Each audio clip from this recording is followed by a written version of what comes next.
Vivimos en un mundo en el que, según la ONU, más de 800 millones de personas pasan hambre cada día y en el que un tercio del total que se produce se pierde. Un mundo en el que los sistemas de alimentación generan un tercio de las emisiones de efecto invernadero o la destrucción de ecosistemas. Esta semana hemos conocido que los objetivos de la lucha contra el hambre que la comunidad internacional se había puesto de aquí a 2030 no se van a cumplir. También esta semana se celebra el Día Mundial de la Alimentación, pero hay poco que celebrar.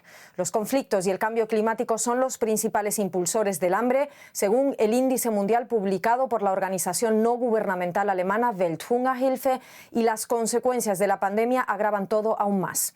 Sobre la situación actual y sobre el cambio de narrativa en los desafíos alimentarios, queremos hablar en nuestra entrevista de la semana con Sofía Monsalve Suárez, secretaria general de FIAN International, una ONG que lleva 30 años luchando por el derecho a la alimentación. Bienvenida, señora Monsalve. Muchísimas gracias.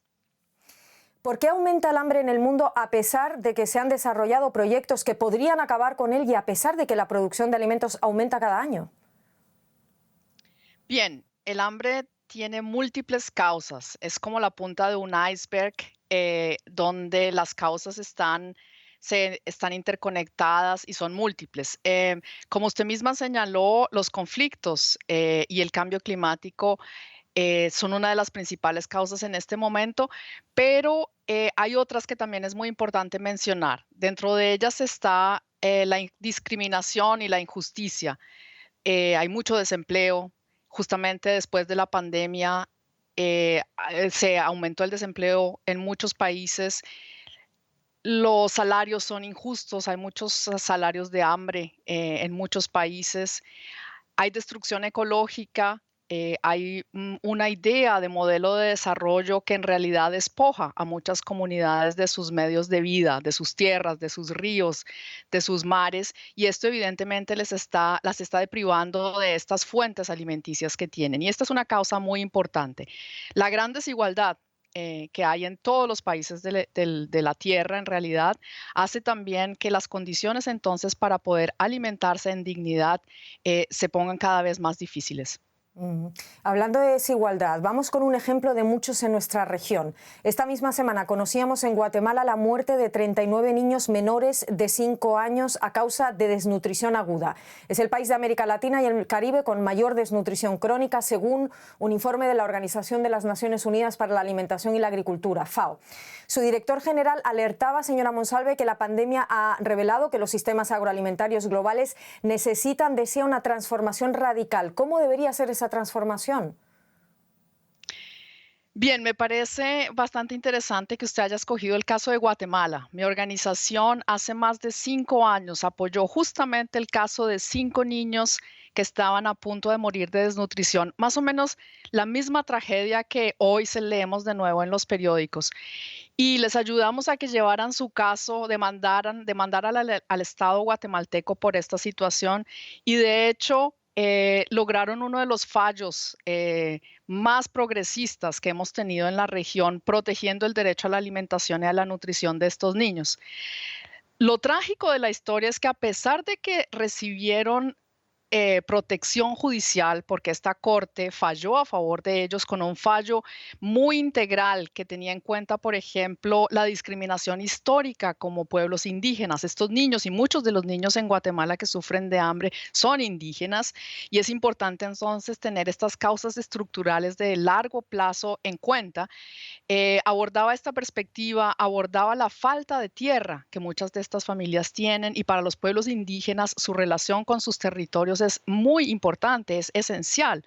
El fallo entonces también le exigía al Estado garantizar el acceso a la tierra para estas comunidades, a programas de salud, a programas de educación, pero lo trágico es que no hay voluntad política para implementar ni siquiera un fallo judicial y en este sentido aquí es donde vemos esas causas estructurales de la desnutrición en países como Guatemala que como decía son complejas, tienen aspectos históricos, aspectos de discriminación e injusticia. Aún así, vamos a ver, en septiembre se celebró la primera cumbre sobre los sistemas alimentarios convocada por el secretario general de la ONU, Antonio Guterres, una reunión que sin embargo se vio ensombrecida por fuertes críticas también de usted, ahora veremos por qué, y boicot de centenares de asociaciones de campesinos, agricultores y grupos de la sociedad civil. ¿Por qué? Porque nos parecía que la cumbre tenía un sesgo corporativo muy fuerte. Estaban más preocupados por promover los intereses de las grandes corporaciones y empresas transnacionales en el sector alimentario, que en lugar de proteger a las poblaciones marginadas y discriminadas. Y esa fue la causa por la que decidimos no participar en esta cumbre.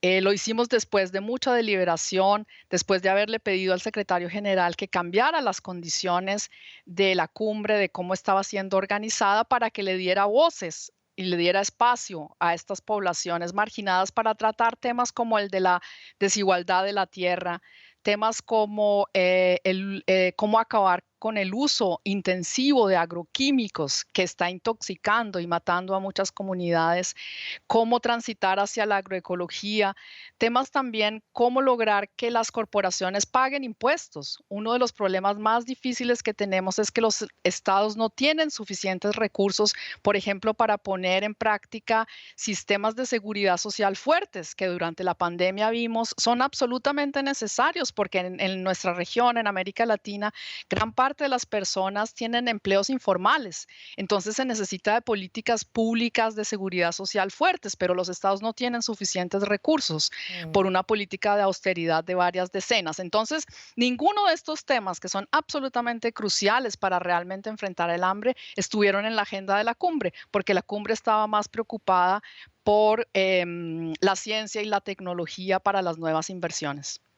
Bueno, vamos a ver con algunas cosas que parece que sí estaban en la agenda de esa cumbre. Se presentaron propuestas, iniciativas sobre la comida en las escuelas, por ejemplo, la innovación agrícola. Estados Unidos anunció la donación de 5.000 millones de dólares para atajar el hambre. Son iniciativas que van a quedar en papel mojado. Por cómo las escucho, no van a ser suficientes. Me pregunto también quién se va a encargar de implementarlas. Sí, en este momento no hay claridad sobre los compromisos que fueron asumidos. No hay metas claras, no hay ni siquiera una claridad sobre quién tiene un compromiso jurídico para implementarlas. Fueron acuerdos de buena voluntad. Pero nos parece que quedaron, no alcanza, porque tenemos primero que todo obligaciones de derechos humanos. Los estados tienen obligaciones de derechos humanos. Las organizaciones de Naciones Unidas también se tienen que regir por esas obligaciones y necesitamos compromisos fuertes. Entonces, nos parece que estas iniciativas como la de la merienda escolar son muy importantes, pero tenemos aquí la preocupación de que si en estas iniciativas las empresas transnacionales van a jugar un gran rol, pues entonces nos preocupa que es posible que se siga incrementando el consumo de productos ultraprocesados, que son los responsables de la pandemia de obesidad de los niños en la región. Entonces, si esta iniciativa va a servir para darle un mayor papel a las empresas transnacionales, entonces creo que vamos a estar en problemas, porque en este momento lo que se necesita es una mayor regulación estatal, por ejemplo, para prohibir la publicidad hacia los niños y las niñas de la comida chatarra, que como sabemos es un problema muy grave. Me gustaría ahondar un poco más en ese problema. Es otro desafío, una paradoja en múltiples países, ya lo comenta usted. Por un lado tenemos malnutrición y por el otro sobrepeso y obesidad. Sobre todo el sobrepeso infantil sigue aumentando en América Latina, situándose en el 7,5% por encima del promedio anual. Vamos a ver, es un problema cultural, de educación, de falta de recursos, de información, y me pregunto también qué papel juega aquí la institución pública. Bien, desde nuestro punto de vista es un problema sobre todo de causas estructurales y de políticas públicas. Hemos asistido en la región a cambios alimentarios de gran calado que tienen en realidad su mayor motor en, por ejemplo, una política de seguridad alimentaria basada en el comercio. Entonces, hay datos muy claros que muestran que, por ejemplo, en México, el problema de la obesidad y la malnutrición empezó a dispararse en el momento en que México celebró un tratado de libre comercio con Estados Unidos. Y también se puede ver que los países más afectados por esta pandemia justamente introdujeron este tipo de políticas de comercio. Eso quiere decir entonces que se perdieron paulatinamente las capacidades propias de alimentarse en cada país, la cultura culinaria y tradicional, la diversidad de granos, de frutas, de verduras que había, y se fue sustituyendo por productos ultraprocesados, como el pan de maíz, pastas y todo este tipo de comidas ultraprocesadas, pizza, etcétera. Aquí hay un componente muy fuerte, como decía, de publicidad, sobre todo para niñas y niños y jóvenes.